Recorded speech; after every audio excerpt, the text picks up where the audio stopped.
चलिए तो अब हम लोग शुरू करते हैं fundamental concepts in organic reaction mechanism. यानी कि जब ऑर्गेनिक रिएक्शन हम लोग कराएंगे तो क्या क्या स्टेप्स या कैसे कैसे होता है। अब पहले हम लोग इसका बेसिक रूल देखेंगे, है ना। तो इससे हमको फायदा क्या होगा कि ऑर्गेनिक रिएक्शंस को समझने में आसानी होगी। तो अब इसमें क्या है कि सबसे पहले ये जान लीजिए कि ऑर्गेनिक मॉलिक्यूल्स जो है जो रिएक्ट करते हैं, है ना, उनको हम लोग सब्सट्रैक्ट या रिएजेंट दो नाम से जानते हैं। ठीक है, तो organic molecules react with N appropriate attacking reagent and leads to the formation of one or more intermediate and final products। ठीक है, तो इसमें क्या होता है कि एक सब्सट्रैक्ट होता है और दूसरा रीएजेंट होता है। रीएजेंट मतलब जो रिएक्शन कराने वाला है ना। ये दोनों जब अटैक करते हैं एक दूसरे पर तो या तो इंटरमीडिएट प्रोडक्ट बनता है या फिर फाइनल प्रोडक्ट बनता है। तो जो रिएक्शन में जो कार्बन डिलीवर कर रहा है ना, उसको हम लोग बोलेंगे सब्सट्रैक्ट। जो डिलीवर करवा रहा है उसको बोलेंगे रिएजेंट, है ना। और बीच में अगर कोई स्टेप हो रहा है तो उसको हम लोग बोलते हैं बाई प्रोडक्ट्स।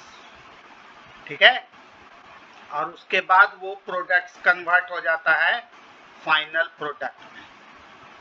तो जनरल रिएक्शन हमारा इस तरीके से होता है ऑर्गेनिक केमिस्ट्री में।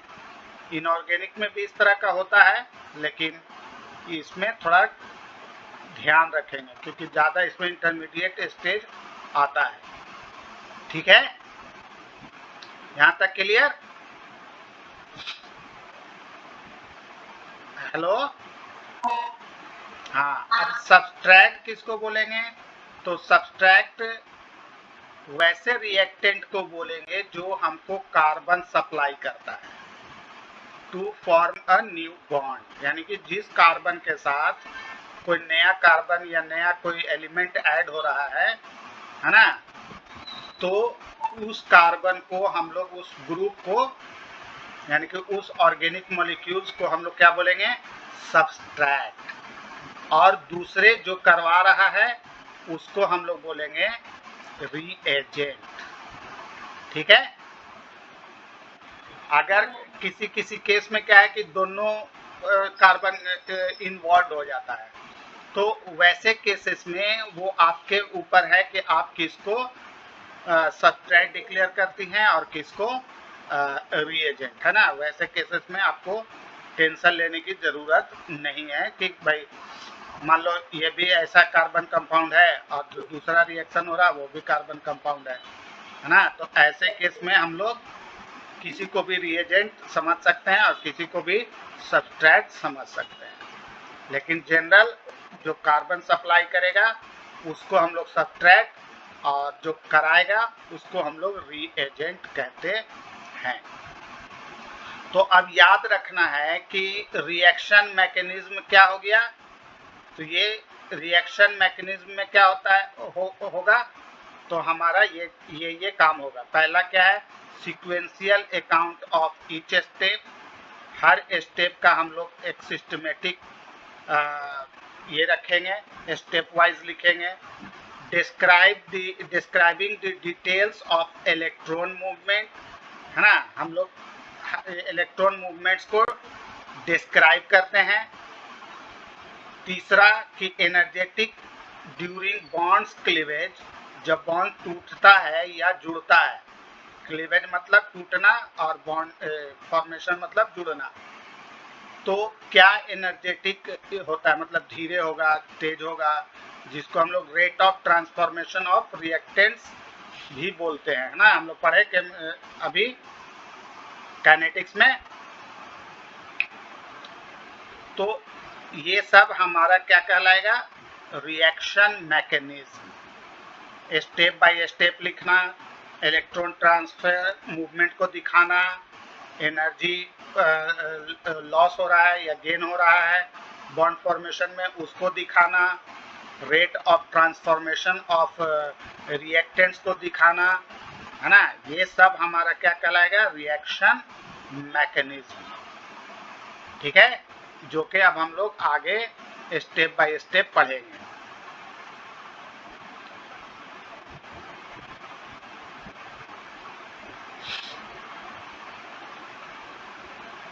तो अब हम लोग पहला प्रिंसिपल्स देखते हैं रिएक्शन का, फ्यूजन ऑफ कोवैलेंट बॉन्ड। तो हमको मालूम है कि ऑर्गेनिक कंपाउंड्स कौन सा बॉन्ड बनाता है, कोवैलेंट बॉन्ड बनाता है। कोवैलेंट बॉन्ड मतलब bond formed by sharing of electrons, है ना, एक कार्बन दूसरे कार्बन के साथ या हाइड्रोजन के साथ या किसी दूसरे एलिमेंट्स के साथ अपना इलेक्ट्रॉन शेयर कर कर जो बॉन्ड बनाता है उसको हम लोग क्या बोलते हैं, कोवैलेंट बॉन्ड। तो अब देखते हैं कि ड्यूरिंग रिएक्शन क्या होता है, बॉन्ड टूटता है ना तब तो बनता है। कोई भी चीज कब बनता है, जब उसका बॉन्ड टूटता है और दूसरे का बॉन्ड फॉर्म होता है, तो हमारा नया प्रोडक्ट बनता है। ठीक है, तो अब हम लोग उसी को देखने जा रहे हैं, फ्यूजन ऑफ कोवैलेंट बॉन्ड।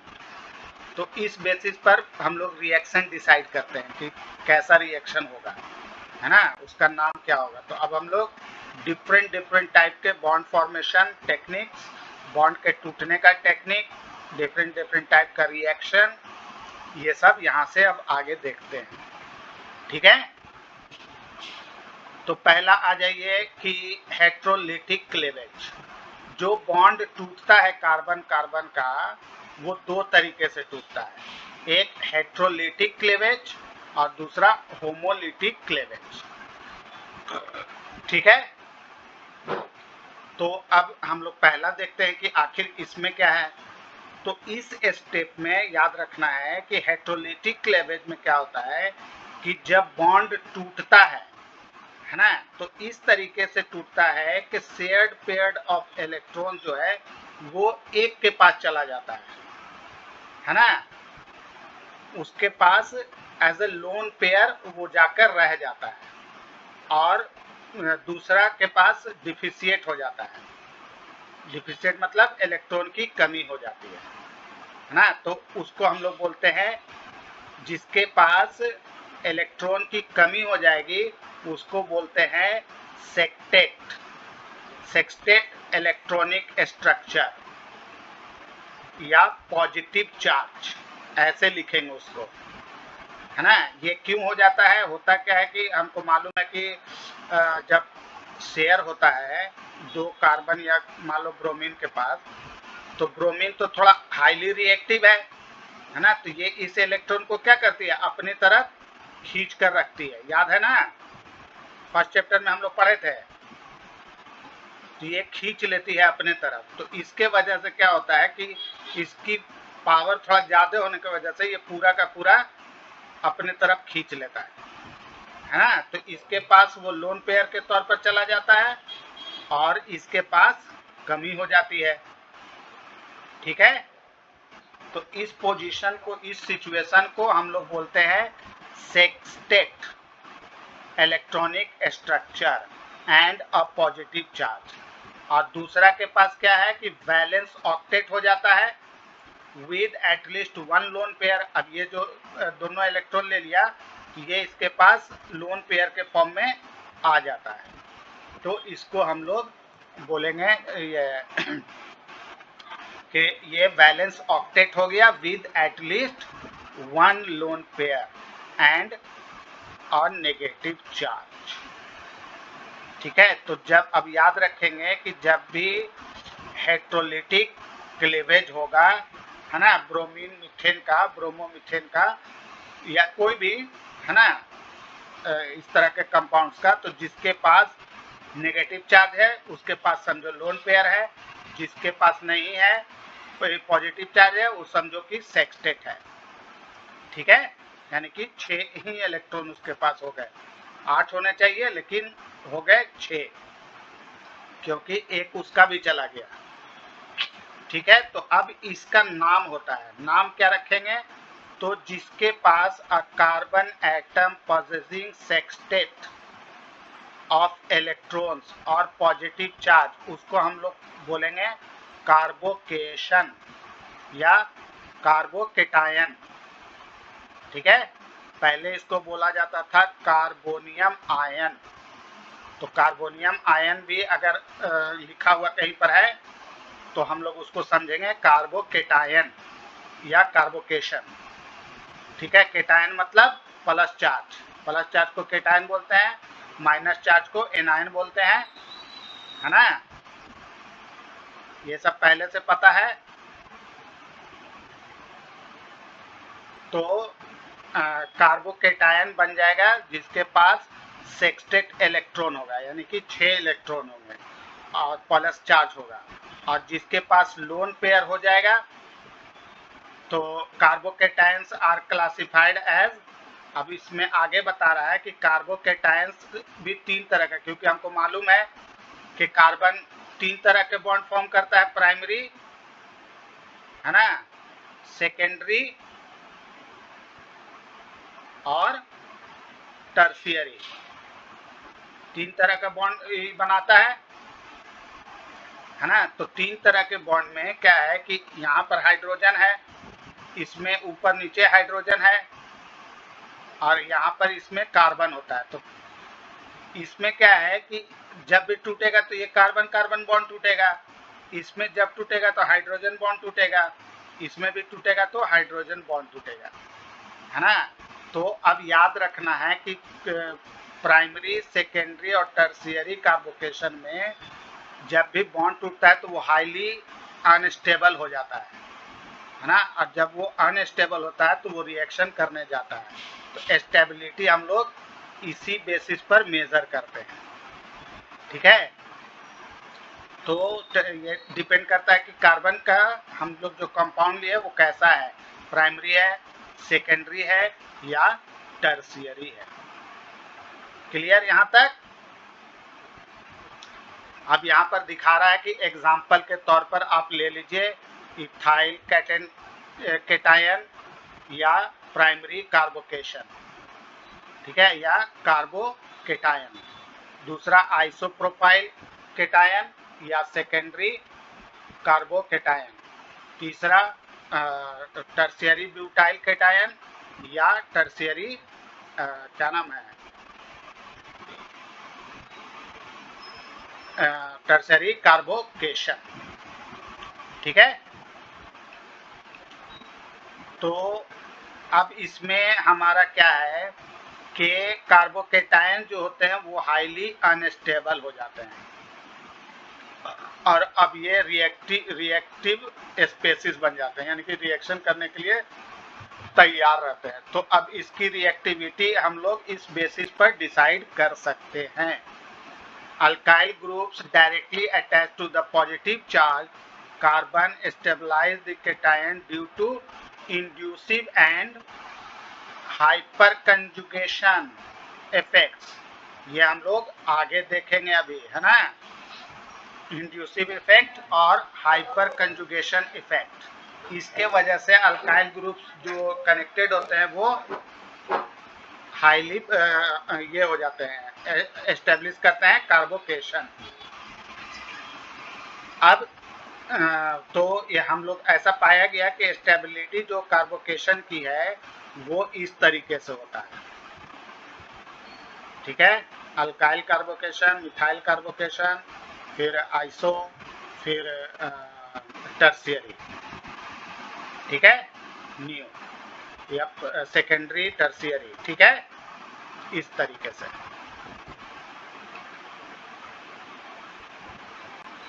ये याद रखना है, ये ऑर्डर ऑफ कार्बोकेशन स्टेबिलिटी, है ना? तुम लोग को डायरेक्ट क्वेश्चन में दे देगा।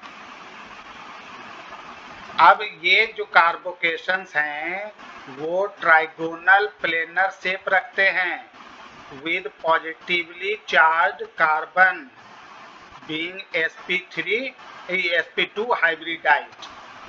याद है ना sp2 हाइब्रिडाइज बॉन्ड क्या है? फर्स्ट चैप्टर, फर्स्ट नहीं सेकेंड चैप्टर। चलो नहीं याद है तो याद आ जाएगा। द शेप ऑफ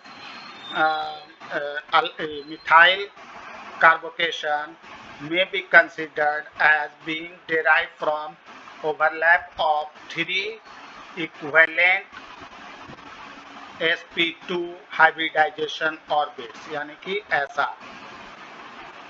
दिख रहा है। ये मिथाइल कार्बोकेशन का स्ट्रक्चर हो गया। प्लस साइन इधर दे देंगे, एक हाइड्रोजन इधर, एक हाइड्रोजन इधर, एक हाइड्रोजन इधर। ये एक्चुअली हमारा ऐसा हुआ ना CH3 प्लस, तो इसको हम लोग ऐसे एक हाइड्रोजन इधर, एक हाइड्रोजन इधर, एक हाइड्रोजन इधर, अब प्लस साइन यहाँ। ठीक है, तो इस तरह के शेप को हम लोग ईच बॉन्ड में भी represented as a sigma bond. Sigma bond मतलब सिंगल बॉन्ड, पाई बॉन्ड मतलब डबल बॉन्ड, है ना। Remaining carbon orbital is perpendicular to molecular plane. जो मॉलिक्यूलर प्लेन है इस पर ये सब क्या है 90 डिग्री पर एक दूसरे से, है ना। ये खड़ा समझो, और ये 3D में X axis, Y axis, Z axis, मतलब ये तीनों एक ही साइड में है लेकिन एक दूसरे पर परपेंडिकुलर, एक ही प्लेन में। तो इसको बोलते हैं perpendicular to the molecular plane and contains no electrons. ठीक है, कार्बन ऑर्बिटल परपेंडिकुलर होता है और कोई इसके पास इलेक्ट्रॉन्स नहीं होता है। ठीक है, यहां तक क्लियर।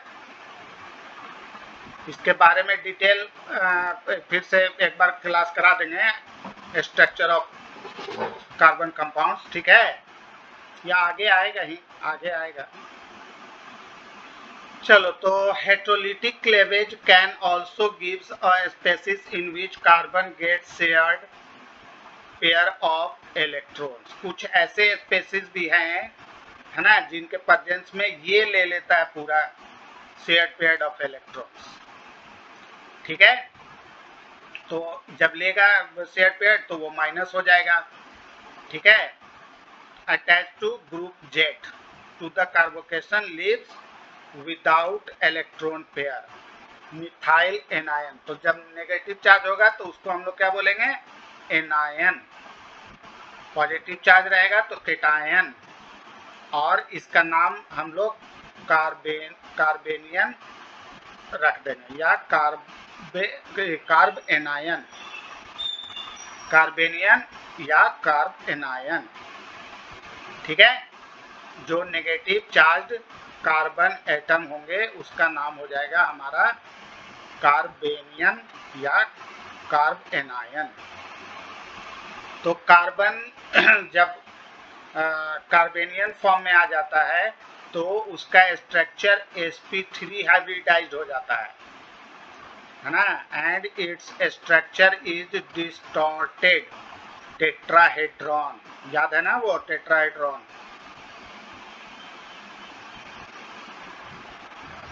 ऐसा वाला, ये क्या नाम है,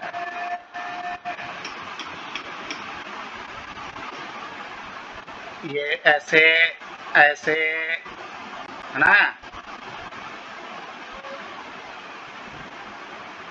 इस तरह का याद है ना, टेट्राहेड्रॉन स्ट्रक्चर।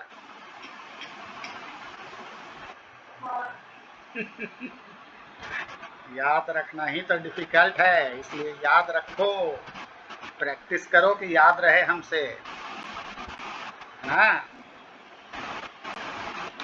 अब सब बीच बीच में यूज आएगा, है ना, सबका जितना पीछे पढ़े हैं हर चीज का, फिजिक्स का, मैथ का, बायोलॉजी का, सबका, केमिस्ट्री का। तो carbanions are also unstable and reactive species. ये भी कार्बन आयन भी हमारा रिएक्टिव स्पेसीज होता है, ऑर्डर उसी तरीके से मेंटेन रहता है। Organic reactions which proceeds through heterolytic bond is called polar reaction या ionic reaction या heteropolar reaction। ठीक है, जिसमें कार्बन प्लस या माइनस के फॉर्म में टूट कर रिएक्शन हो रहा है ना, उसको हम लोग बोलेंगे हेट्रोपोलर या आयनिक या पोलर रिएक्शन सिंपली। और होमोफिलिक में तब उल्टा हो गया है ना, नॉन पोलर या होमोपोलर। तो अब हम लोग इसको देखते हैं होमोलिटिक में। होमोलिटिक में क्या होता है कि इसमें अपना अपना जो शेयर किया होता है इलेक्ट्रॉन, वो अपना अपना लोग ले लेते हैं, है ना। One of electrons of the shared pair in covalent bond goes with each of the bonded atom, है ना, दोनों अपना अपना ले लेते हैं। तो ऐसे इसको हम लोग क्या बोलेंगे, होमोलिटिक क्लेवेज, है ना। कैसा टूटा, होमोलिटिक क्लेवेज। तो इसमें तो अब लोन पेयर नहीं होता है, तो इसको हम लोग बोलते हैं फ्री रेडिकल्स। क्या बोल देते हैं, free radicals. The movement of single electron takes place instead of electron pair, है ना। इलेक्ट्रॉन पेयर नहीं जाकर क्या जाता है, सिंगल, अपना अपना। और सिंगल इलेक्ट्रॉन मूवमेंट को हम लोग हाफ एरो से दिखाते हैं, लोन पेयर को फुल एरो से और सिंगल को हम लोग हाफ पेयर से।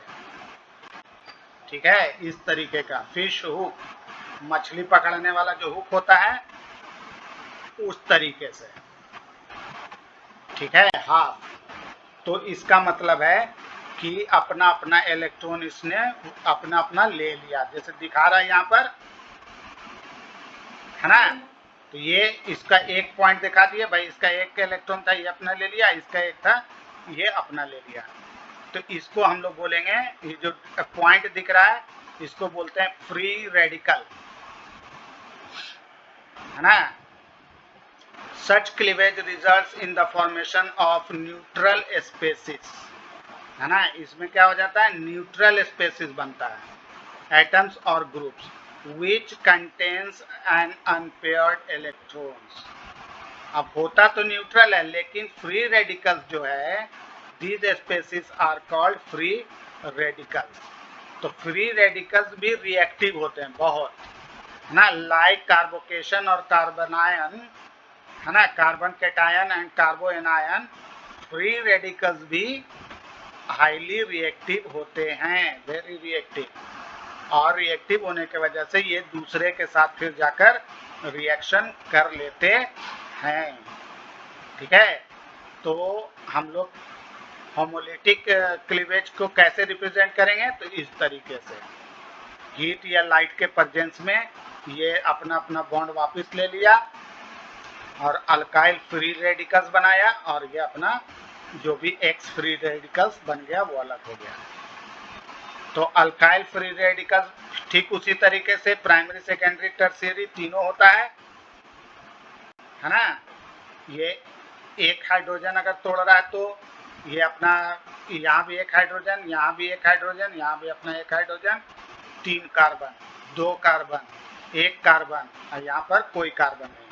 तो ये भी याद रखना है कि अल्काइल रेडिकल्स की स्टेबिलिटी जो है वो इंक्रीज करती है as we move from primary to tertiary, है ना। जैसे जैसे ये इंक्रीज होगा, यानी कि हाईली अनस्टेबल कौन होगा, मिथाइल फ्री रेडिकल, जैसे उसमें था। तो अब on the basis of free radicals भी हम लोग कहते हैं कि रिएक्शन जो है वो नॉन पोलर रिएक्शन है, या होमोपोलर है, या फ्री रेडिकल रिएक्शन है ना। तो आयनिक रिएक्शन या फ्री रेडिकल रिएक्शन, हेट्रोपोलर रिएक्शन या होमोपोलर रिएक्शन, पोलर रिएक्शन या नॉन पोलर रिएक्शन। ठीक है, ये याद रखने का, कहीं पर फ्री रेडिकल्स रिएक्शन दे देगा और आयनिक रिएक्शन दे देगा। तो घबराने का नहीं, दोनों एक ही चीज है, बस एक में लोन पेयर ट्रांसफर हो जाता है और एक में अपना अपना इलेक्ट्रॉन जो शेयर होता है वो ले लेते हैं लोग। समझ में आ गया? यहाँ तक समझ में आया ना? ये कोई रॉकेट साइंस नहीं है ना, इजी है। तो इजी में टेंशन में नहीं रहने का। सबस्ट्रेट और रिएजेंट, तो हम जानते हैं कि सबस्ट्रेट किसको बोलेंगे और रिएजेंट किसको बोलेंगे। Molecules as such participate in reaction, तो it is convenient to name one reagent as substrate and other as reagent. जो कार्बन से कार्बन देने में इन्वॉल्व हो रहा है उसको हम लोग बोलेंगे सबस्ट्रेट, अभी ऊपर यही चीज था, है ना। और दूसरे को हम लोग क्या बोलेंगे? रिएजेंट।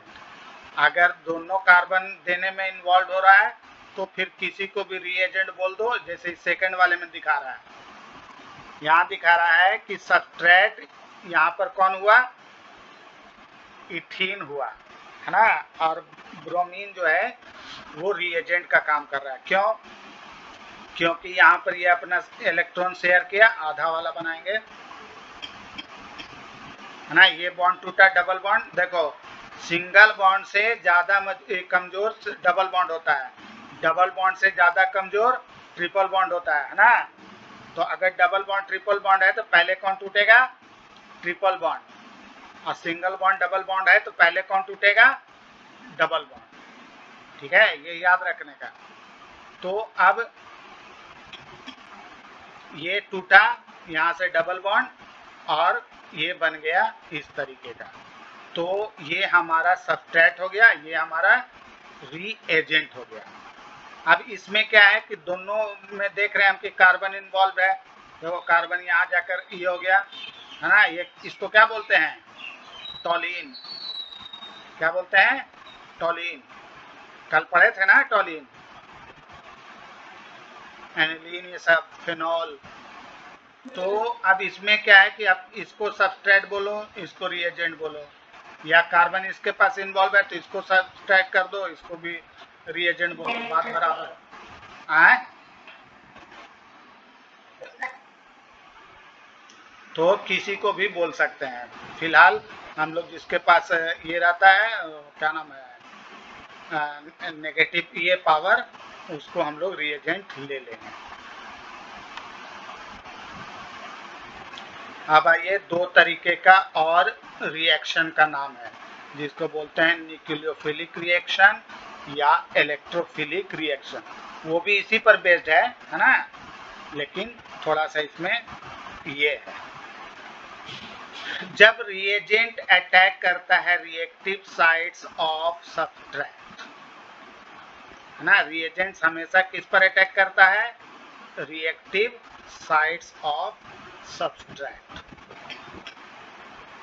तो इस बेसिस पर भी रिएक्शन दो तरीके का होता है। रिएक्टिव साइट में भी इलेक्ट्रॉन डिफिशिएंट, या तो उसके पास इलेक्ट्रॉन की कमी हो सकती है ना, जैसे कि हम लोग ऊपर देख चुके, portion of molecules of positive reactive site, या तो प्लस साइन से रिप्रेजेंट होता है या उसको हम लोग केटायन बोलते हैं, है ना। An atom with incomplete electron shell, इसको हम लोग क्या बोलेंगे? Reactive site, positive reactive site. और ये डिफरेंट नाम बोल रहा है ना, याद रखने का। इसको ऐसे भी बोल सकते हैं, ऐसे भी बोल सकते हैं, है ना। डाइपोल का पॉजिटिव साइड, डाइपोल मोमेंट तो समझ रहे हैं ना, कि अगर कोई हाईली रिएक्टिव एलिमेंट होता है जैसे क्लोरीन, फ्लोरीन, है ना, तो ये लोग हाईली रिएक्टिव होता है कार्बन वगैरह के रेस्पेक्ट में। तो ये क्या करता है? अपने आप को, इसके इलेक्ट्रॉन को थोड़ा सा अपनी तरफ खींच लेता है ना। तो उसको हम लोग उसके वजह से जो थोड़ा सा स्ट्रक्चर में चेंजिंग हो जाता है उसको बोलते हैं डाइपोल। तो positive end of dipole in molecule, same चीज है ना, ये पॉजिटिव इन और ये negative in. If attacking species is electron rich it attacks these sites, है ना। अगर जो अटैक करने वाला रिएजेंट है उसके पास ज़्यादा इलेक्ट्रॉन है तो वो कम इलेक्ट्रॉन वाले पर करता है ताकि आसानी से हमको इलेक्ट्रॉन ट्रांसफर हो जाए। अगर attacking species is electron deficient तो वो किस पर करेगा, वो रिएक्टिव साइट पर करेगा। For it is that part of the substrate molecule which can supply electrons, है ना। तो वो वैसे पार्ट पर अटैक करेगा जहां पर हम उसको इलेक्ट्रॉन मिल सके। तो याद रखना है कि जिसके पास नेगेटिव है वो प्लस पर अटैक करेगा। क्यों? क्योंकि इसको चाहिए इलेक्ट्रॉन लेने वाला कोई, तो लेने वाला यही है ना, तो इस पर करेगा। और अगर पॉजिटिव है तो ये किस पर अटैक करेगा, जो इसको इलेक्ट्रॉन दे सके, है ना। वही चीज यहाँ पर बोल रहा है कि if attacking species electron rich है तो वो अटैक करेगा किस साइड पर, जिस पर उसको मिले, यानी कि पॉजिटिव रिएक्टिव साइड्स पर, ताकि उसको इलेक्ट्रॉन मिल सके, है ना, नहीं वो दे सके। और दूसरा कह रहा है कि अटैकिंग स्पेसीज अगर उसके पास कमी है इलेक्ट्रॉन की तो वो वैसे इस पर अटैक करेगा जिस पर उसको, जिससे उसको इलेक्ट्रॉन मिल सके, है ना। इसको हम लोग बोलते हैं pi electrons in double bond, ठीक है, या पाई बॉन्ड, डबल बॉन्ड को पाई बॉन्ड भी बोलते हैं। तो इस बेसिस पर रिएजेंट का नाम न्यूक्लियोफिलिक और इलेक्ट्रोफिलिक हो जाता है। कैसे भाई?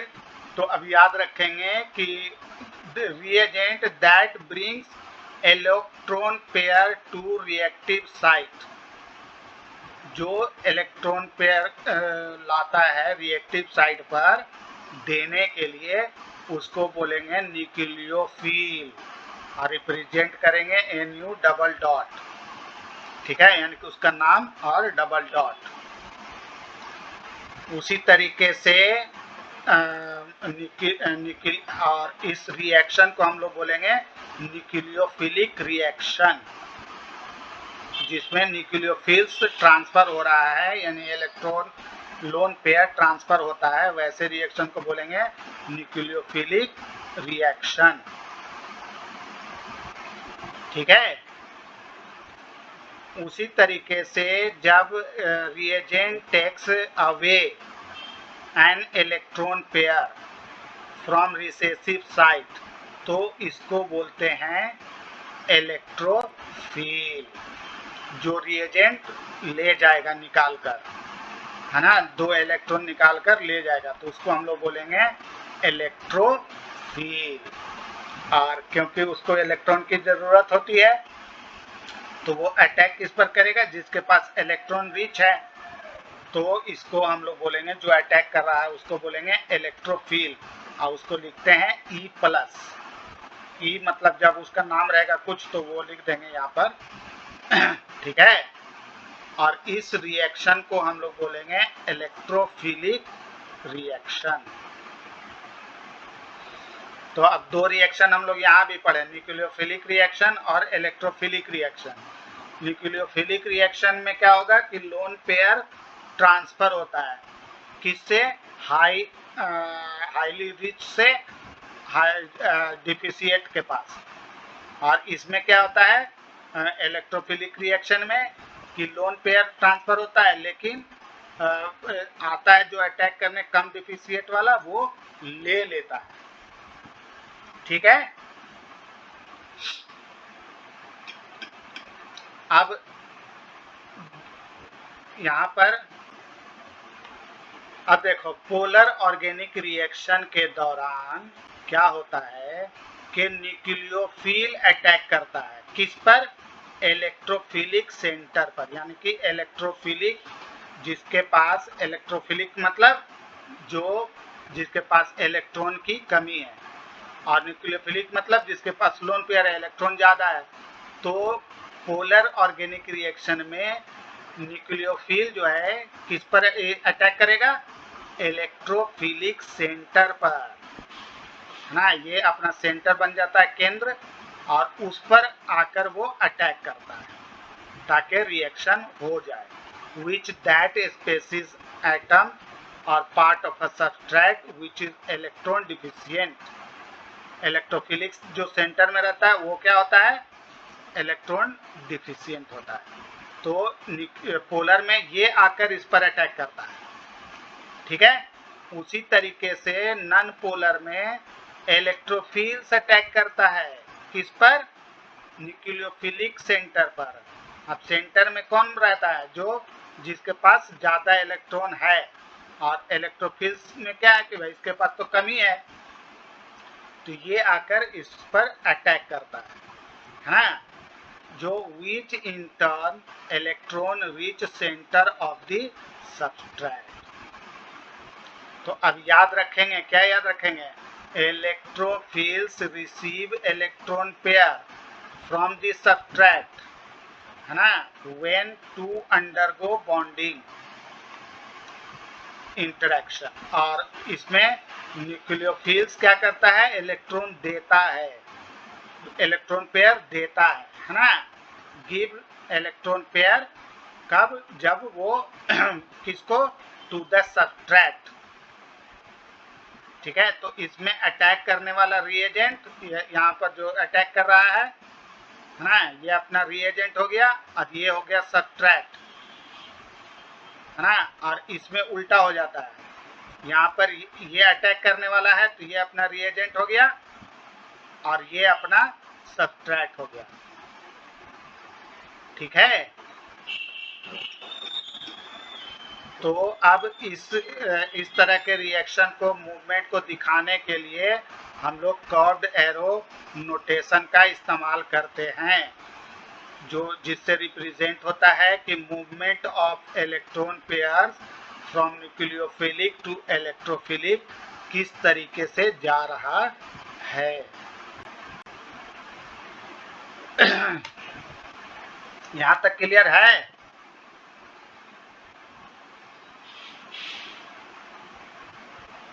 हैं?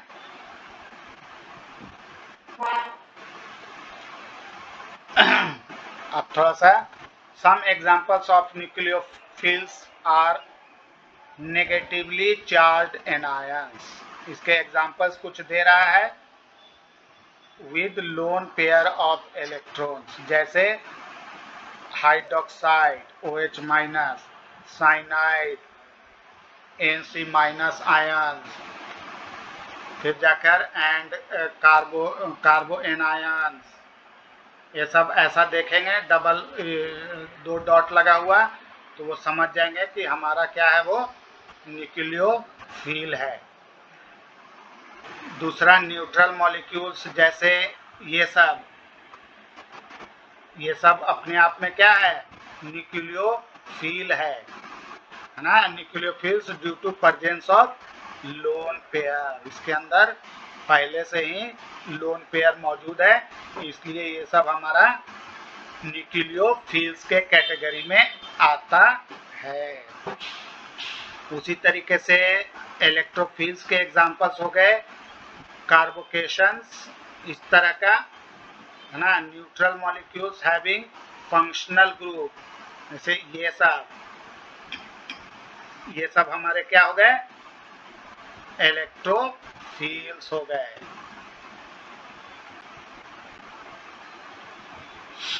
तो जो carbon atom in carbocation have sextet configuration,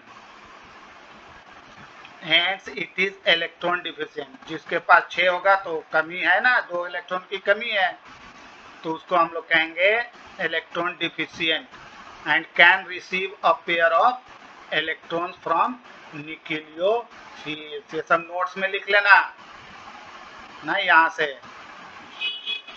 कि जो कार्बन एटम कार्बोकेशन में होते हैं वो 6 इलेक्ट्रॉन रखते हैं, यानी कि सेक्सटेट रखते हैं, और वो 2 इलेक्ट्रॉन यानी कि एक लोन पेयर ले सकते हैं। किससे?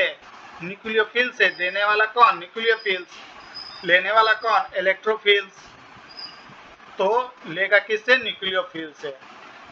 इन neutral molecules such as alkyl halides due to polarity of CX bond, a partial positive charge is generated on the carbon atom and hence the carbon atom become electrophilic center at which a nucleophile can attack. ये तो अभी बताया ना ऊपर में कि इसकी high negativity होने की वजह से ये इसके इलेक्ट्रॉन को क्या करता है?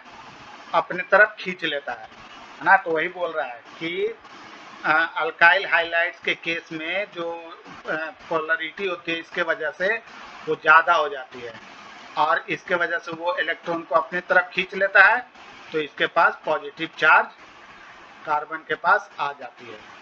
तो अब इसके पास पॉजिटिव चार्ज आ गया, तो पॉजिटिव चार्ज पर कौन अटैक करेगा? न्यूक्लियोफिलिक अटैक होगा।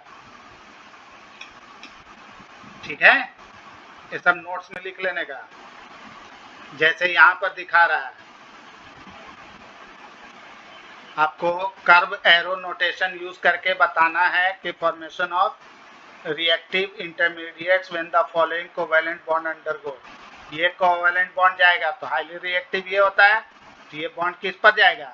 इस पर जाएगा, तो ये माइनस साइन और ये प्लस साइन हो जाएगा। साइनाइड भी में भी ये हाईली रिएक्टिव होता है, तो ये तोड़ लेगा, लेकिन इसमें ये हाईली रिएक्टिव हो जाता है ना, इसके रेस्पेक्ट में कॉपर के, तो ये इधर टूट जाता है। क्लियर? न्यूक्लियोफिल्स कौन कौन है अभी हम लोग देख चुके एग्जाम्पल में, कौन कौन न्यूक्लियोफिल्स हैं।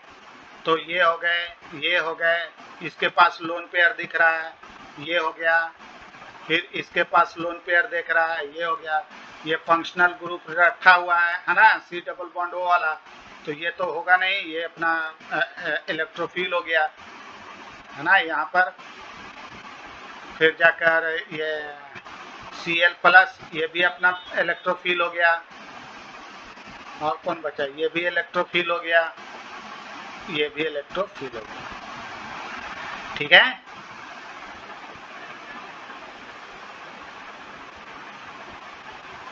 ये सब देख लेना। अब यहीं तक रखते हैं आज।